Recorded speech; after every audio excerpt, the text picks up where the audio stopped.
Okay, so hi everybody, welcome. Thanks for coming to today's seminar. So I'm delighted to introduce Professor Marie Edmonds.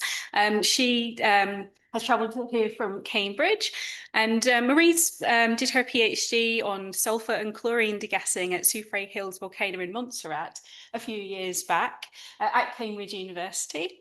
And she was working with David Pyle, Clive Oppenheimer. Then she had a couple of years as a volcanologist for the VGS, and then a Mendenhall Fellowship for the USGS. And then she joined the academic staff at Cambridge in 2007. She's now a professor, chair of volcanology and petrology at Cambridge University, new head of department of Earth Sciences. And this year, she was elected Fellow of the Royal Society. So her research is all involving understanding the reservoirs and fluxes of volatiles, their role in triggering and sustaining volcanic eruptions, transporting metals to ore deposits, all things like that. So I think she's going to be talking about some of those things today. And it's a pleasure to introduce you. Thank you very much, Janine. And I'm absolutely delighted to be here. Thank you for inviting me. So I'm going to give quite a broad talk today about magma degassing in the volcanic context, but also how that relates to hazards and a little bit to ore deposits as well. So now you might be familiar with the idea that volcanic plumes contain lots of gas.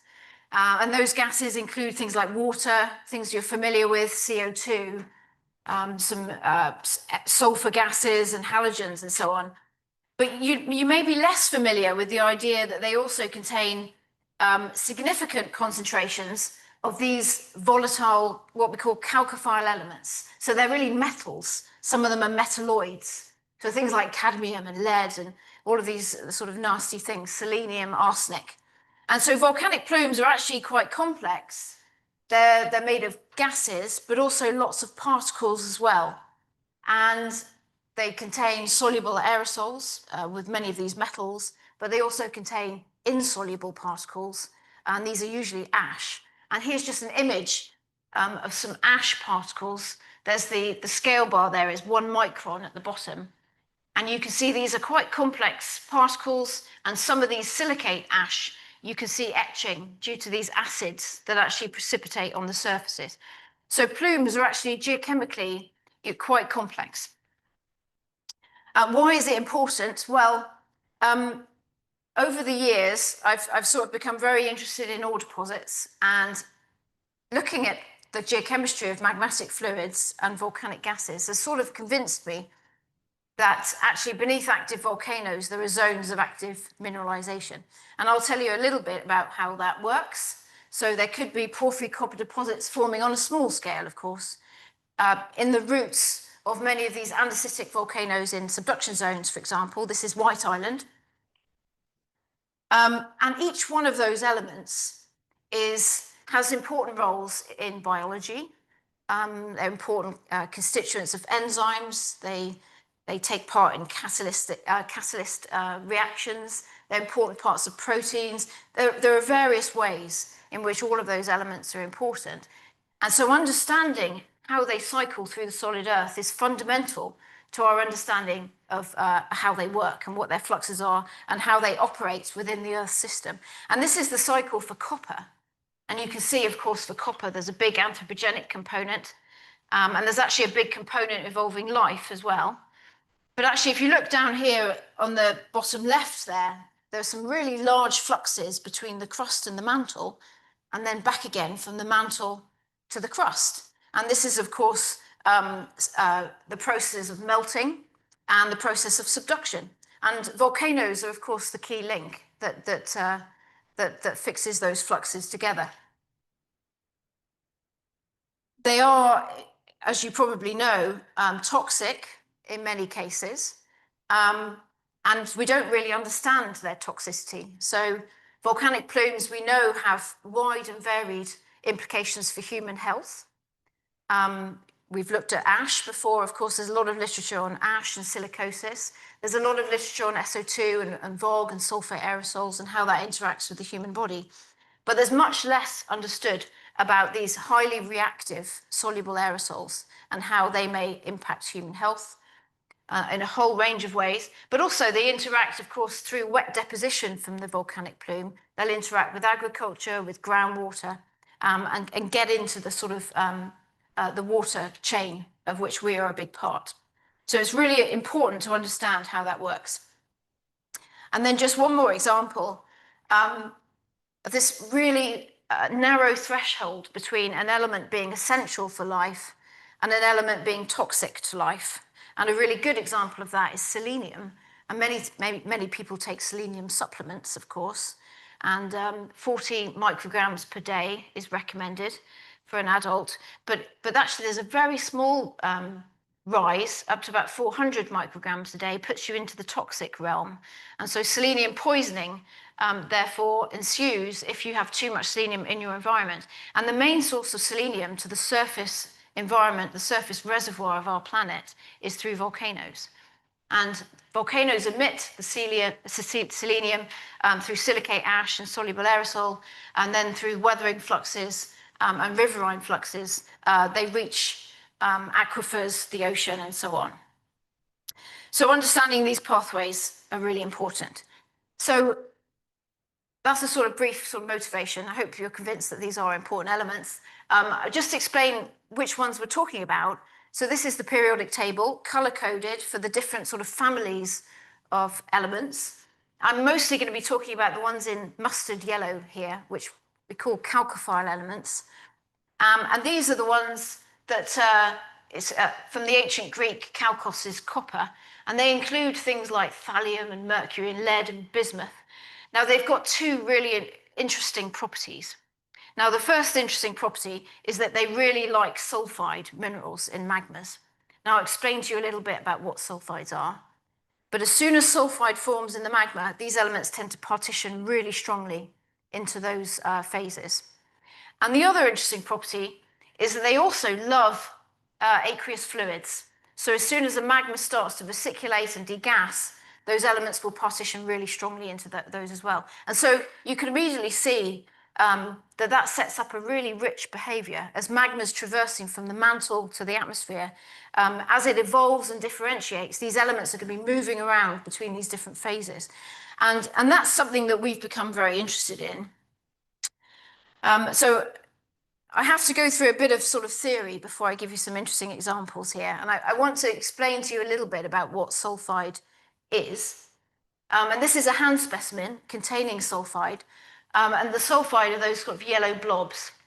And they're really iron-sulfur phases. They may be crystalline phases at low temperature, or they may form an immiscible liquid at high temperature.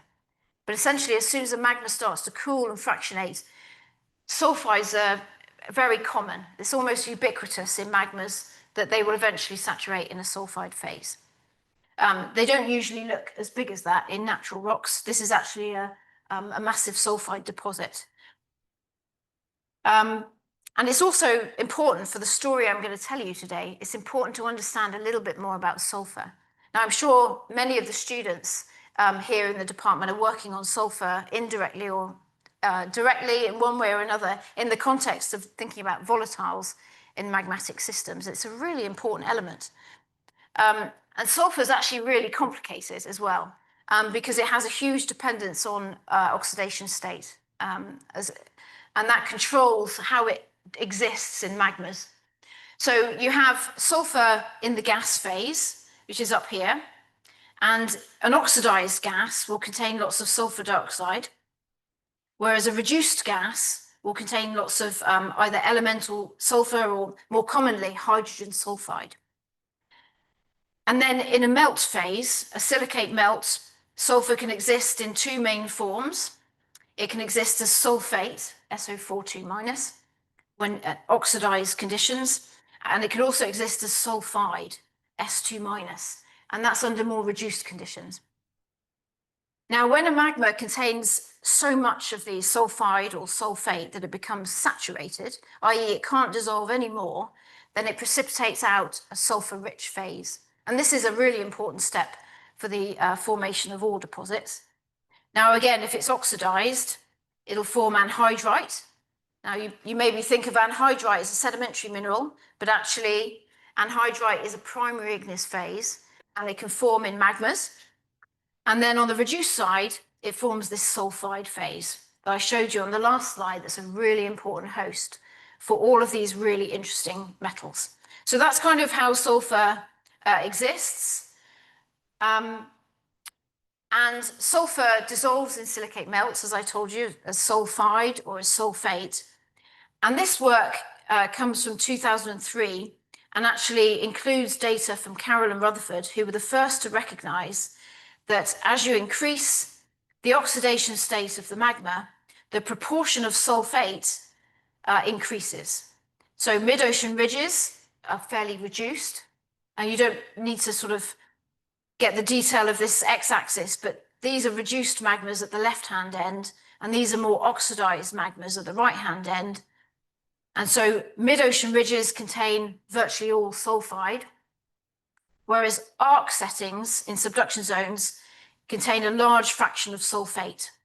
So the sulfur exists as S2 minus in these more reduced melts and S6 plus in the more oxidized. And here's a picture of the anhydrite. It's a beautiful, beautiful mineral in cross polars in the microscope. The really high birefringence, a blocky shape, strong cleavage. So this is what it looks like. And solid anhydrite can be found in some of these really oxidized rocks from subduction zones. And a really good example of that actually was 1991, the Pinatubo eruption erupted pumices with primary magmatic anhydrite in. And just one more thing about sulfur and the difference between these oxidized magmas and the reduced magmas is that the very oxidized magmas containing the sulfate can dissolve a lot more sulfur in solution in the silicate melt. And so these oxidized magmas in subduction zones can contain weights of percent, so 2 or 3 weight percent of dissolved sulfur, whereas mid-ocean ridges, which are much more reduced and have most of their sulfur existing as sulfide, typically can only hold about 1,000 ppm. So they're inherently sulfur poor. Now, as soon as the magma reaches those concentrations, they become saturated and they start to precipitate those other phases. So that's kind of a little bit of a background on how sulfur works. And this is important for the story and the examples and the data I'm going to show you. Because many of these rocks, many of these example volcanoes have sulfide present. This shows exactly what happens when you fractionate a magma, starting with a very small concentration of sulfur at high magnesium contents. You start at this end, and then as you cool the magma and crystallize it, the magnesium content of the melt goes down. The concentration of sulfur goes up because, of course, sulfur is not contained in any mineral lattice. None of those crystallizing phases in the basalt contain sulfur, things like olivine and pyroxene.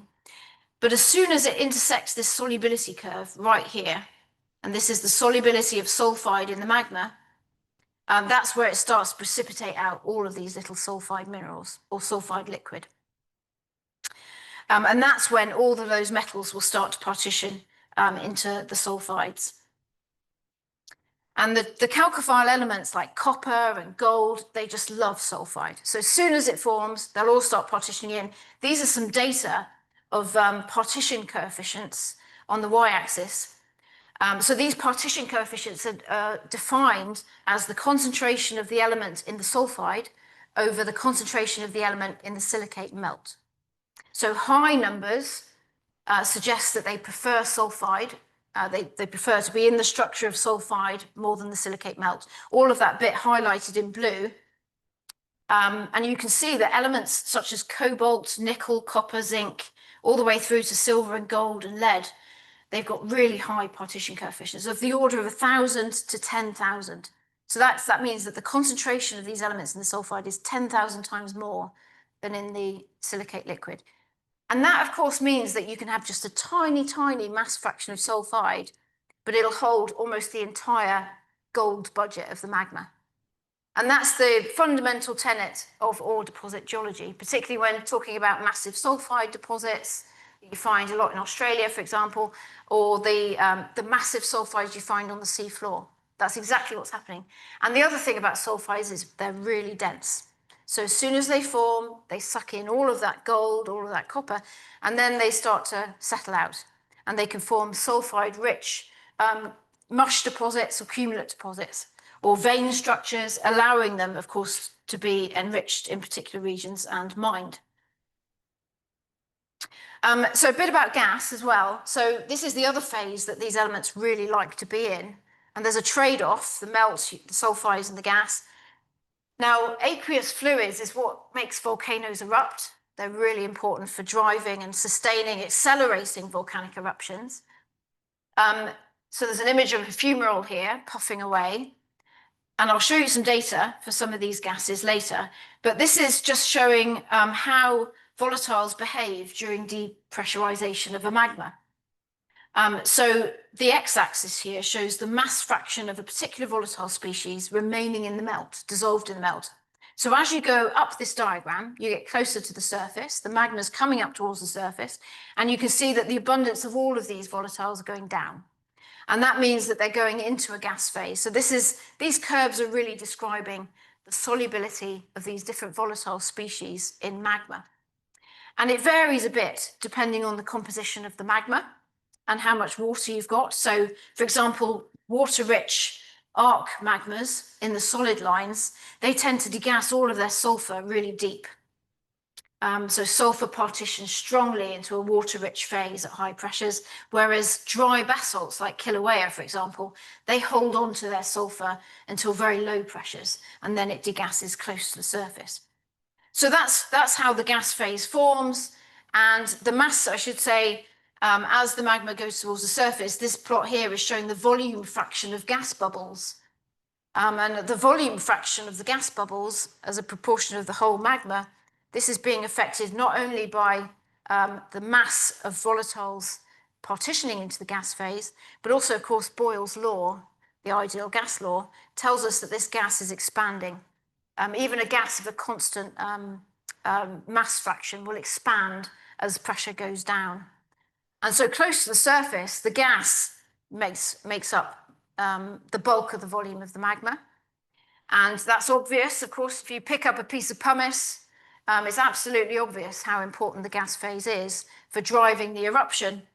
And everything we know about physical volcanology and how explosive eruptions are triggered and maintained is really down to that process that I've just described.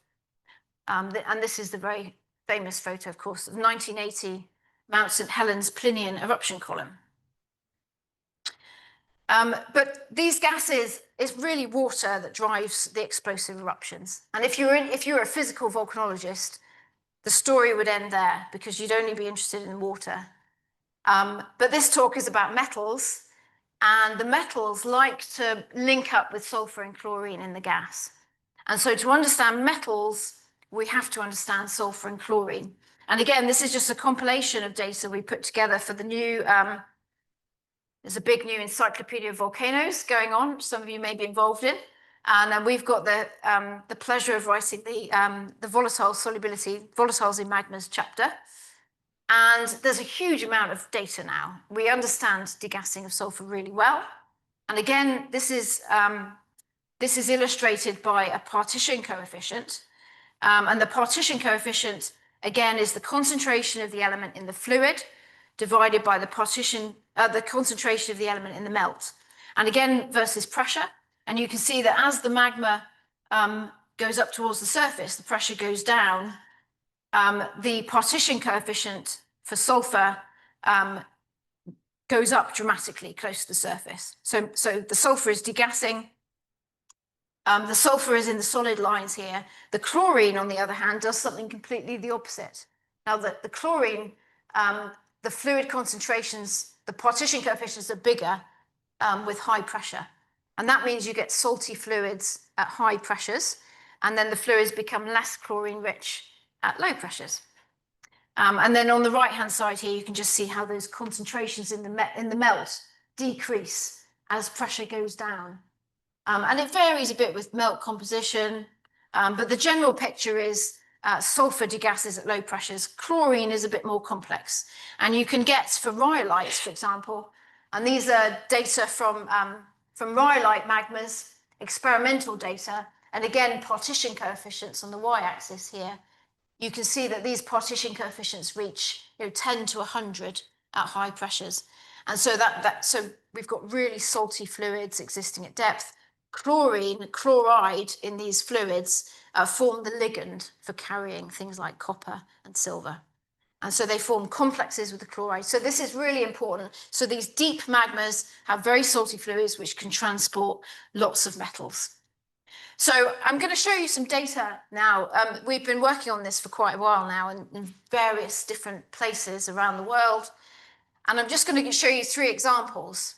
And hopefully all of that sort of fundamental information I've showed you in the first bit of the talk will allow a framework of understanding for this part. The first one is a volcano scale example from Kilauea. So this is a volcano, as Janine said, I worked there as a Mendenhall Fellow. It's a very special place for me. And I've had lots of PhD students work there actually in the past 15 years or so. So the 2018 eruption was the largest rift zone eruption at Kilauea for the last few decades. So we were immediately there, and I'll show you some of the data from that. The second part is a larger scale. So each of these get progressively bigger picture. So the second part is really a synthesis of how subduction zones process these metals and what the major controls are.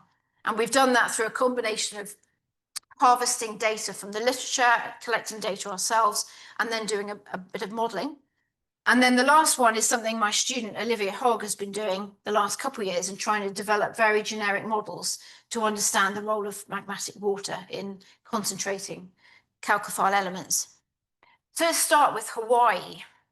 So here's a map up here. I'm sure you all know where Hawaii is, an intraplate volcano related to an enormously hot portion of mantle, originating all the way from the core mantle boundary and traversing the mantle and impacting the base of the lithosphere in Hawaii to form a chain of volcanic islands, the most active of which, well, is Big Island.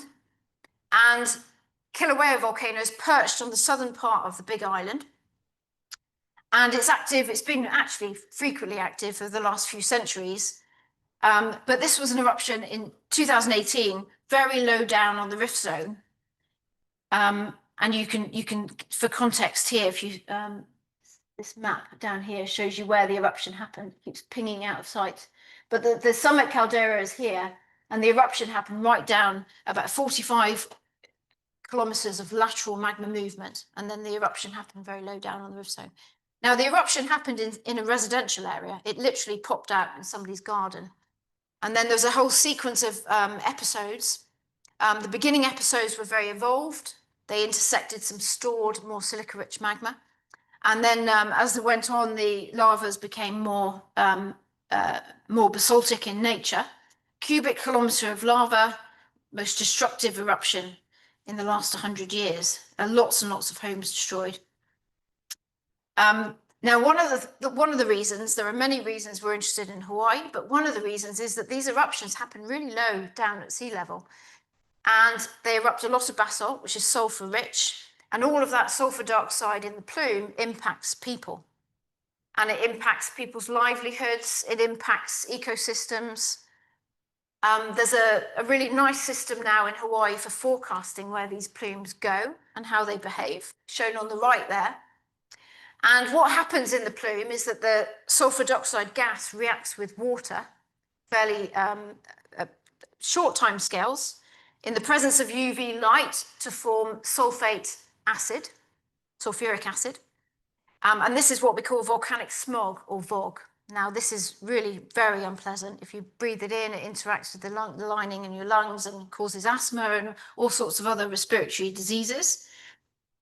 So here's an image of somebody working in a VOG plume. But this eruption also gave us the opportunity to see what happens downwind. So it gave us an opportunity to quantify how fast that reaction took place, but also how these aerosols bearing metals evolved, their abundance, and how they decayed with time in the plume away from the eruption site. Now, this is another reason Hawaii is so interesting. It's a really, it's a very high volcanic island in the middle of the ocean. The trade winds come from the northeast. And because the largest volcano in the world is on this island, Mauna Loa, the moist air from the Pacific Ocean gets channeled up and around this huge edifice. All of the rain falls out on the east, and then you get this enormous eddy structure set up downwind from that very large edifice. And so a plume that's emitted down here near that label F8, which stands for fissure 8, which is where the eruption happened, a plume generated there of gas and aerosol and toxic substances will be swept downwind, but then it will be circled back on land at Kona. And Kona is where there are lots of hotels. The main tourism of Big Island takes place. So in 2018, we set up a whole load of a network. All of those letters there, K, O, V, P, H, we set up a network of filter packs and pumping stations to sample these gases and aerosols to try and understand what was happening with time. And here's a picture of the team. So this is my student, Penny, who's now at Berkeley. This is Emma Nicholson, who's now in New Zealand. And this is Emily Mason, who's a PhD student at the time as well. And we used essentially filter packs, which were impregnated with an alkali solution to capture the acid.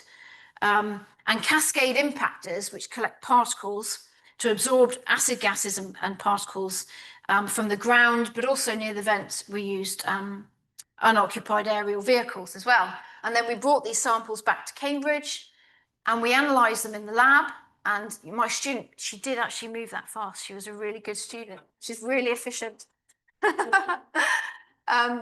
So we analysed them in the lab by ion chromatography, ICP-MS, a range of different techniques to look at the trace elements, the major elements. And this cascade impactor there, that diagram in the middle, has got a really interesting fluid dynamical design where it sucks in all the particles in a stream of gas. And can you see the aperture of each successive plate gets smaller? And so the top plate collects the largest particles, and then the smaller particles are swept around onto the bottom plate and so on and so forth.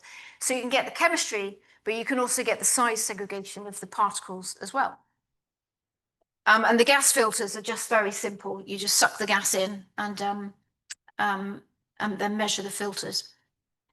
So these are some of the results. I mean, this is the SO2 data, and this plume is now coloured for the amount of sulfur dioxide in the plume, and the blue colours are the sulfate, the product of the reaction. And so we're able to quantify this rate of reaction, if you like, in the tropospheric, in the very humid air in Hawaii, of this reaction taking place. So at the vent, more than 99% of the sulfur was SO2. And then by the time that the plume impacted the Kona coast, and that's sort of, you can see the scale bar there, it's more than 100 kilometers away. We're down to about 15% was now sulfate. So that reaction had produced significant amounts of sulfate aerosol. And throughout the period of the whole eruption, actually, the eruption began in May 2018, finished in August. Throughout the whole time in Kona, which are the blue colors, this is the average aerosol particulate concentrations. And the blue colors are the Kona side, and the green is this pH station here. The Kona side of the island was experiencing concentrations that exceeded the World Health Organization guidelines for particulates the whole time, more or less, sporadically. So to complement the gas studies, before I tell you about the metals, we also did a lot of work on melt inclusions. So this is my student, Penny, and she not only looked at the 2018 eruption, but she actually looked at many eruptions over the past 600 years in Hawaii, in various different places. This is just a map of the summit region of Kilauea, and she's published all of these data in a sequence of papers.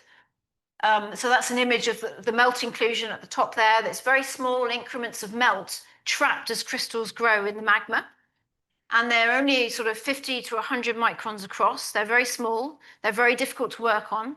They've often got an annoying bubble, BB, on that diagram, which is very difficult to deal with. But she focused on measuring the glass concentrations of the metals and the sulfur. And here's some of her, before I show you the gas metal data, here's some of the melt inclusion data. And all of those dots are data points from melt inclusions, sulfur concentration on the y-axis, magnesium on the x-axis. And she did some modeling to allow us to interpret these data. And these black lines show the effect of olivine fractionation. So that's how the sulfur concentration would be affected. If olivine was crystallizing out and you're just having an increase in the sulfur concentration. And then these lines here are the solubility of sulfide. And you can see, just like in the example I showed before, the data show exactly the same thing. So as soon as those sulfur concentrations reach about 1800 ppm sulfur, they saturate in sulfide, and then you see the sulfur abundance go down.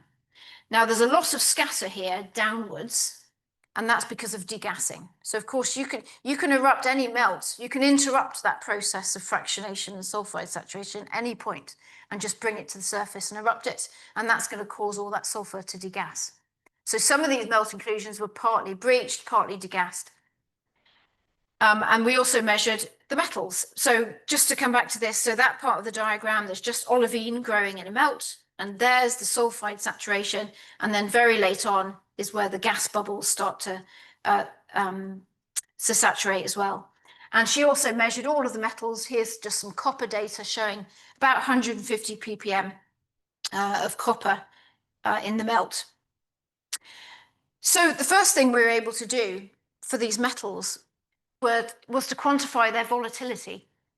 Now, this seems like a very simple thing to do, but in fact, the volatility of many of these elements is an absolutely fundamental thing to know, because early in our solar system, these metals were behaving in very different ways, depending on their volatility. They're concentrated in different rocky planets and parts of our solar system, dependent on this very fundamental characteristic of their behavior. And the volatility in this case, we've characterized it using what we call the enrichment factor, which is the concentration of the elements normalized by aluminium, which is refractory, i.e. not volatile at all, in the gas, all normalized by the same ratio in the lava. And so we've got that data from the melt inclusions there.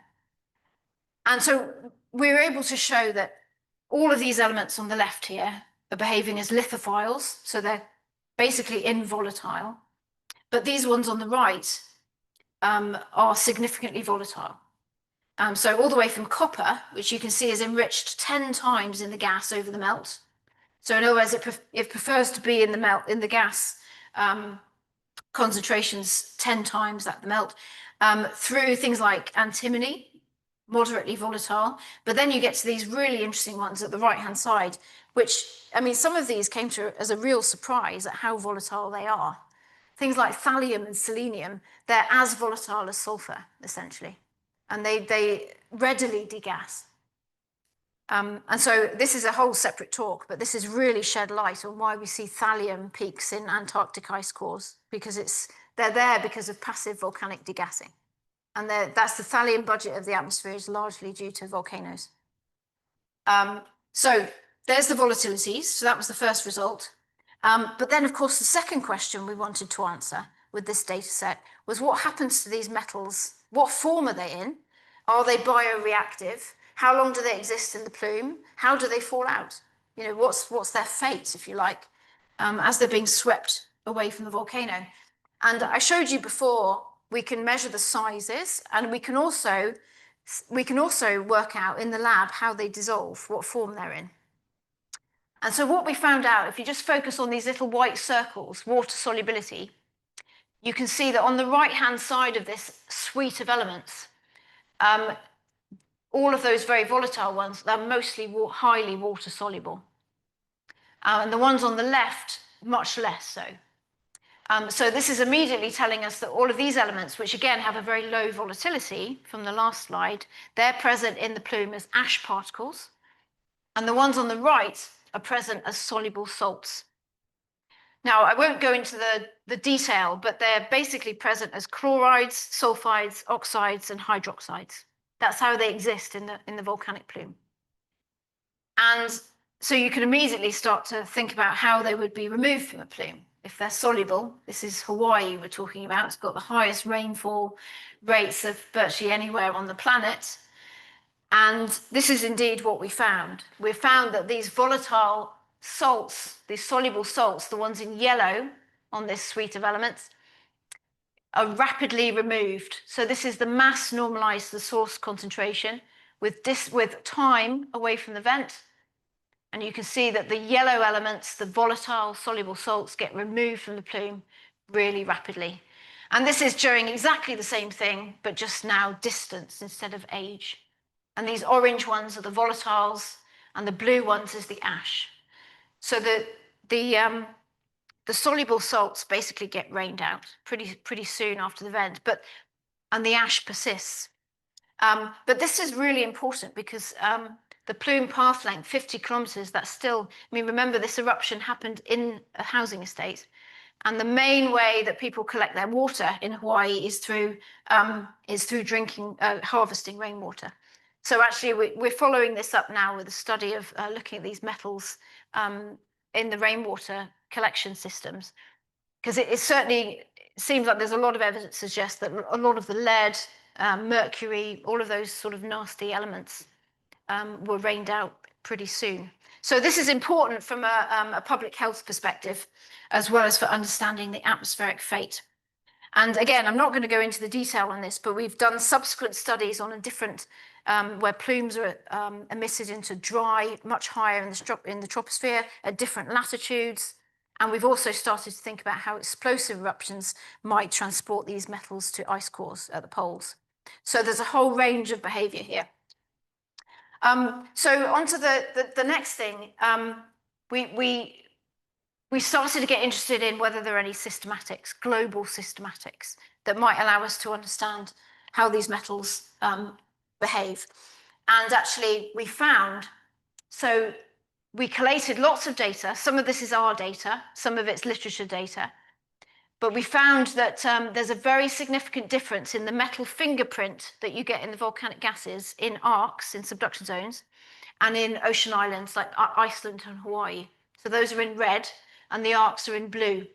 Now, this is the metal flux outgassed from the volcano per day. So there's a couple of things I want you to notice from this plot. The first thing is look at the numbers on this y-axis here. So this is Etna, on one of those blue curves, is outgassing almost 10,000 kilograms of copper a day. And that's similar to the fluxes that build ore deposits in the crust. And this is the amount of copper that's just being outgassed into the atmosphere. So the mining companies were initially quite interested in this data when we first published this. But also the second thing is that the fingerprints are quite different. So in subduction zones, it's very rich in copper and zinc, and in tungsten, cesium, but ocean islands are depleted in those elements. And this is even more marked, actually, when you normalize the data by SO2 abundances. So arcs are in general more enriched in metals than ocean islands, which are more depleted. And as you get further to that right-hand side, these elements are really enriched in subduction zones. And it's not just the gases.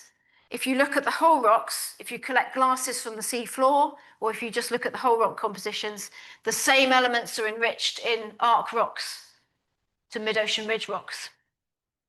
So we've got two things going on. The metals are enriched in the rocks, but then they're also enriched again in the second stage into the gas. Now, there's a lot of plots on this diagram, but I just want you to take away one thing from this.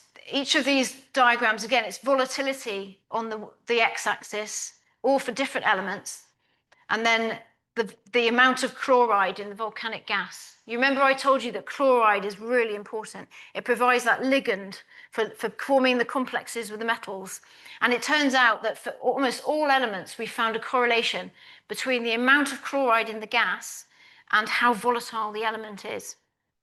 So what do we know about subduction zones? Well, they're really chlorine rich, because all of that chlorine that's fixed at the mid-ocean ridge through hydrothermal circulation of seawater is eventually subducted, and then you get chlorine-rich melts. So those chlorine-rich melts and chlorine-rich gases really increase the volatility of things like copper, things like thallium, molybdenum, arsenic. They're forming complexes with chloride. So chloride's really, really important. And we did a whole lot of modeling of using a sort of HSC chemistry, which is a thermodynamic database. And again, this confirms that most of these metals are most abundant as chlorides in these fluids. And that copper is an extreme case. So copper chloride is.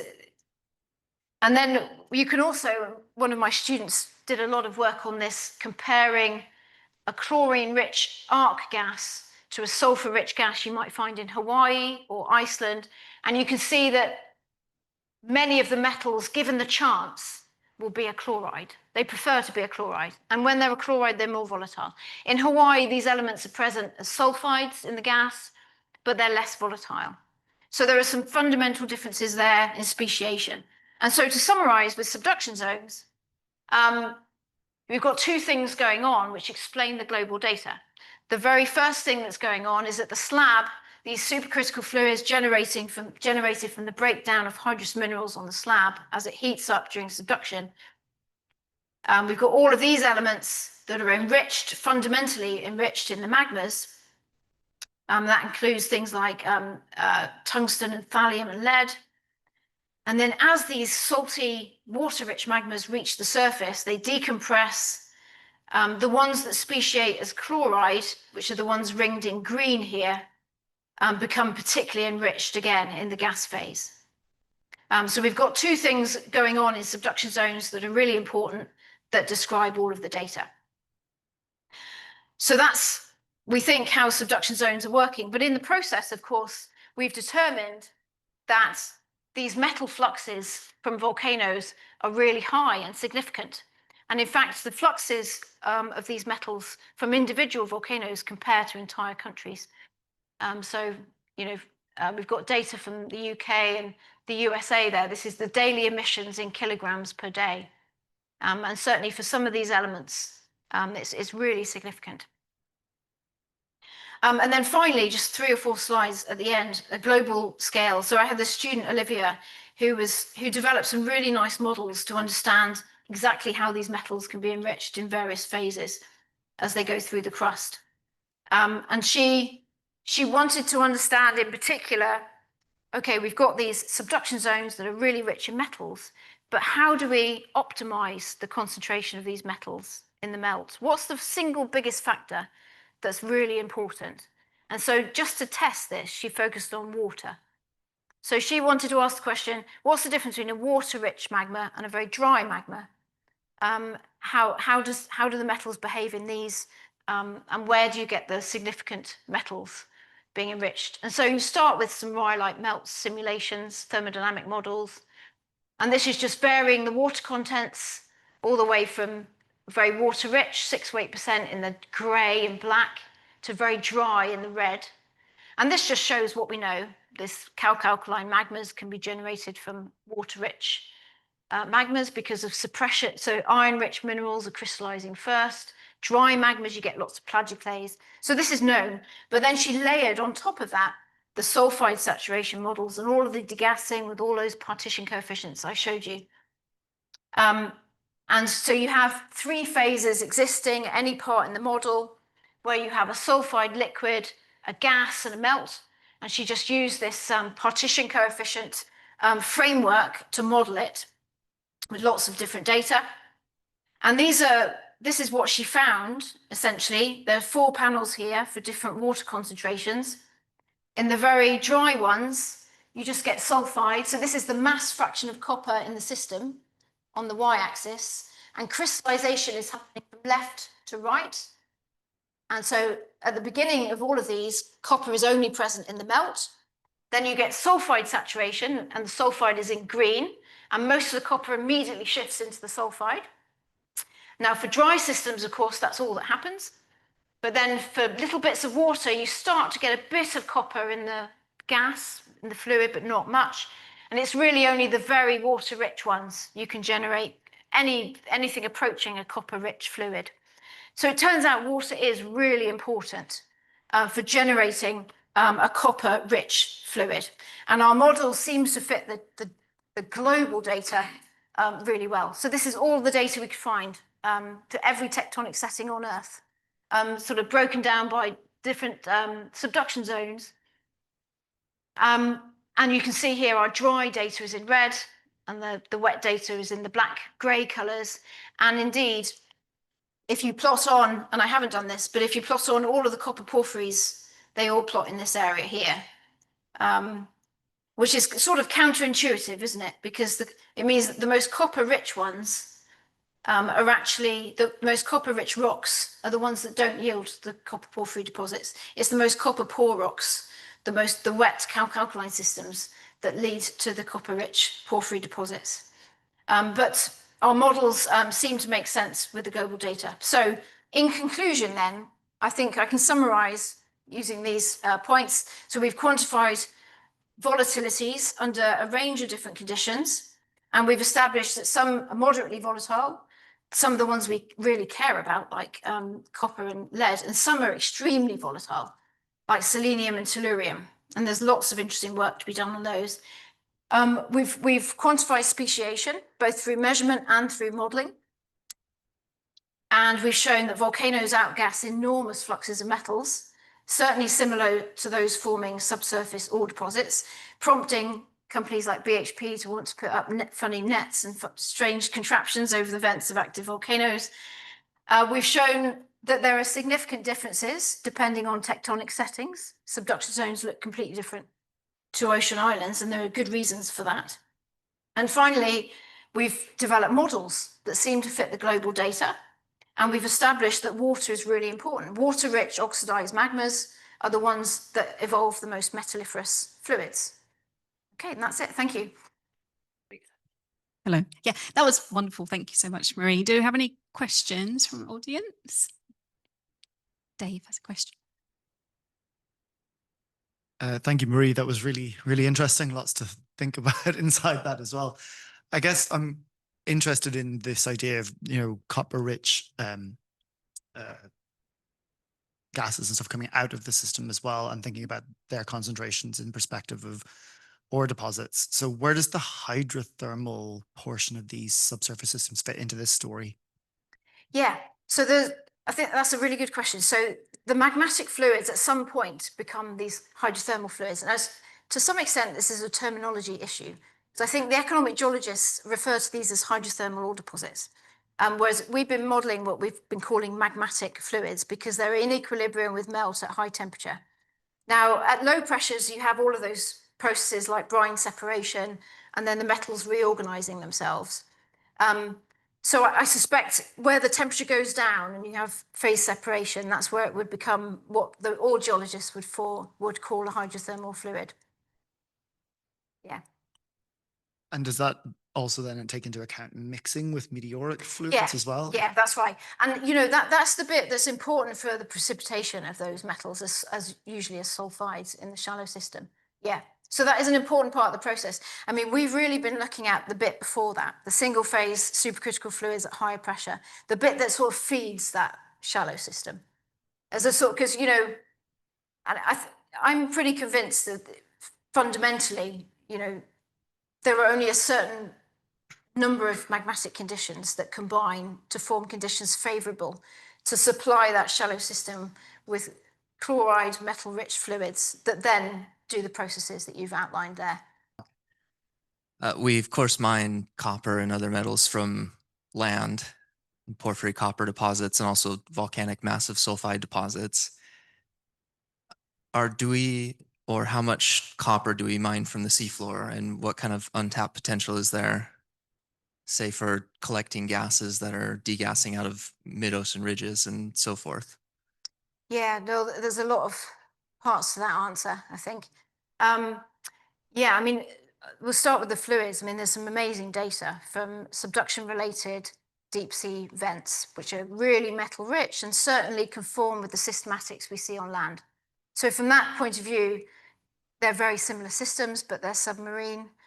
Yeah, I feel sure there's a lot of concentrated metals there, but of course, as to whether we should is a different question, because I think, yeah, that really is a very serious decision that humankind will make, I think, to start mining the seafloor, because it'll have all sorts of ecosystem impacts and environmental impacts. So you've made it abundantly clear there's lots of these elements that you're sampling at the top of the volcano, which have the potential to make ore deposits. But if there is an ore deposit being made down there now, you're sampling the leftovers, aren't you? So is there any way to disentangle that?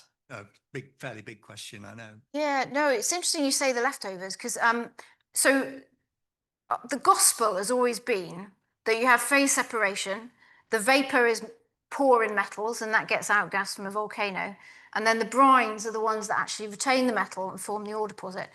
But actually what we're measuring at Etna is not, there's no brine at depth actually. What you see is the single supercritical fluid. It may be separating at low pressure, but you've got the whole bulk fluid coming out.